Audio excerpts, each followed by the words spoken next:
Bonsoir, nous sommes le jeudi 26 mai, il est 23h04 et je m'apprête à vous présenter mon travail sur la ville de Saigon qui s'intitule Saigon, une ville coloniale.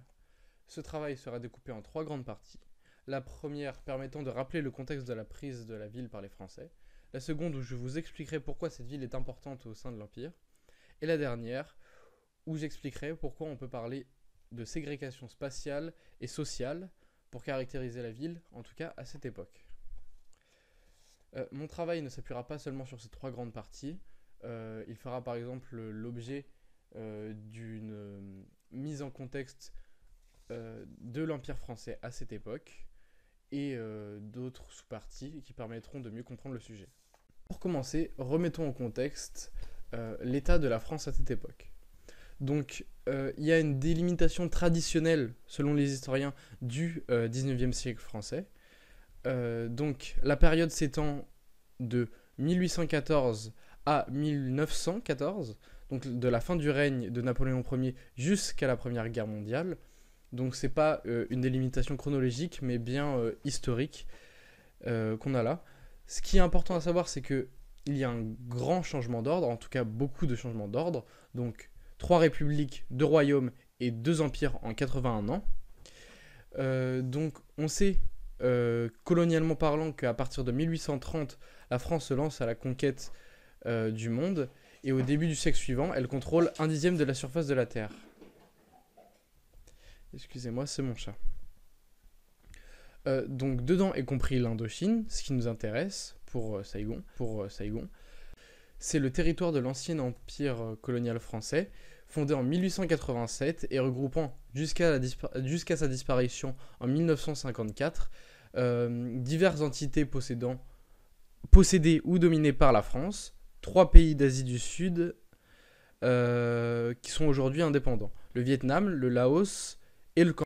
Saigon, quant à elle, est une ville jeune du Vietnam qui est considérée aujourd'hui comme la capitale économique du Vietnam avec un grand port, des grandes FTN, donc des firmes transnationales. Pour la prise de Saigon, les Français ont fait une attaque maritime.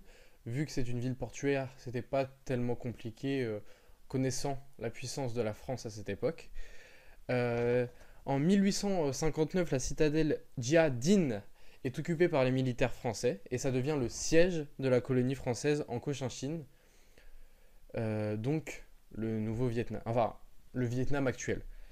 Donc le nom de la ville de Saigon date de cette période. Ensuite, les Français aménagent la ville de manière française, avec un style français, une architecture française, ramènent leur culture, donc gastronomique, religieuse. On peut voir par exemple l'exemple de Notre-Dame. Et en 1867, la Cochinchine devient une colonie française et Saigon jouait à ce moment-là un rôle très important administrativement parlant, militairement parlant, économiquement. Économiquement, c'était surtout par l'exportation de caoutchouc et de riz. Donc c'était une mine d'or pour la France. Même si la colonisation française apporte des améliorations architecturales et environnementales, par exemple l'assainissement des marais et des plantations, des constructions modernes et un apport médical, toute la modernité et le budget français, une ségrégation sociale et spatiale est très présente. Il y avait notamment des lieux réservés aux colons, tels que ce champ de course qui est dit d'entre-soi blanc. On peut aussi voir que les colons exprimaient leur supériorité par rapport aux Indochinois en les employant à des tâches de soumission, comme ce tuk-tuk que nous voyons sur le document, où nous voyons en effet le colon en position de supériorité porté par l'Indochinois, c'est une photo qui date du XXe siècle. Nous pouvons donc, au terme de cette étude, confirmer que Saigon a été une ville très importante en termes colonial pour la France, que ce soit économiquement parlant ou pour faire rayonner la France dans le monde. Mais il ne faut pas oublier toutes les victimes de cette colonisation, donc les personnes à qui on a pris leur culture pour en imposer une autre, même si c'est venu avec des avantages pour eux, c'était pas un choix de leur part.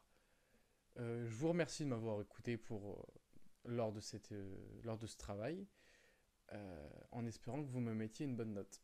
Au revoir.